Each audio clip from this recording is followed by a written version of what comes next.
தமிழ் செய்திகள். இணையதளங்களில் பிரபலியமான போட்டியாளர் சினேகன். சரிகமப நிகழ்ச்சி 5 தற்பொழுது பிரபலியமாக மக்களுக்கு மத்தியில் உலா வந்து கொண்டிருக்கின்றன. அதில் போட்டியாளர்கள் சிறப்பாக பாடிக்கொண்டிருக்கிறார்கள். சினேகன் மூலம் வந்த போட்டியாளர் நடுவரின் வார்த்தையால் மீச்சலித்த தருணம் அது. சரிகமபாவில் சினேகன் மூலம் வந்த போட்டியாளர் சீனு பாடல் பாடி அரங்கத்தில் இருந்தவர்களை அசைத்திருந்தார். அவ்வாறுதான் இலங்கையில் இருந்து சென்ற போட்டியாளர் சபேசனும் அங்கிருக்கின்ற நடுவர்களை வியப்பில் ஆழ்த்தி கொண்டு வருகின்றார்.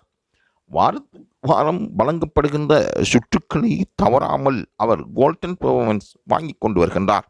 ஆகவே சீனு பாடிய பாடலை போல் அங்கிருக்கின்ற சபேசனும் பாடி வருகின்றார்.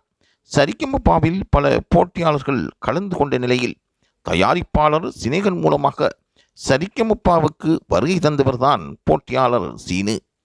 இவர் சமூக வலைத்தளங்களில் பாடல் பாடி அதை போஸ்ட் செய்து வந்த நிலையில் கனகன் இவரின் திறமை அறிந்து அவரை சரிகமபா நிகழ்ச்சிக்குள் அழைத்து வந்தார். இந்நிலையில் பல போட்டியாளர்களை கடந்து வந்து அன்று பக்தி பாடல் சுற்றில் அம்மன் பாடலை பாடி அரங்கத்தில் இருந்த அனைவரையும் சீனு வாய்ப்பிழக்கச் செய்தார். வாய் பிளந்து ஆச்சரியமாக பார்த்தார்கள். அந்த அளவுக்கு அவர் பாடியதில் அர்த்தமான கருத்துக்களும் ஆழமான பக்தியும் காணப்பட்டதாக சீனுவும் நடுவர்களும் கூறியிருக்கின்றார்கள். ஆகவே அதில் பாடிய தேவயானியின் மகள் இனியாவும் சபேசனும் சிறப்பாக பாடியிருந்தார்கள். அந்த வகையில் பக்தி பாடலை பாடிய சீனுவுக்கு பலவேறும் வாழ்த்துக்களை தெரிவிக்கின்றார்கள்.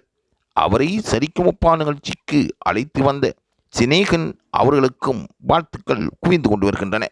ஆகவே யாருக்கு இந்த சரிகமபா இறுதி வாய்ப்பை வழங்கப் போகின்றது என்று நடுவர்களும் ரசிகர்களும் காத்துக் கொண்டிருக்கின்றார்கள். தொடர்ந்தும் லைவ் தமிழ் செய்தியுடன் இணைந்திருங்கள்.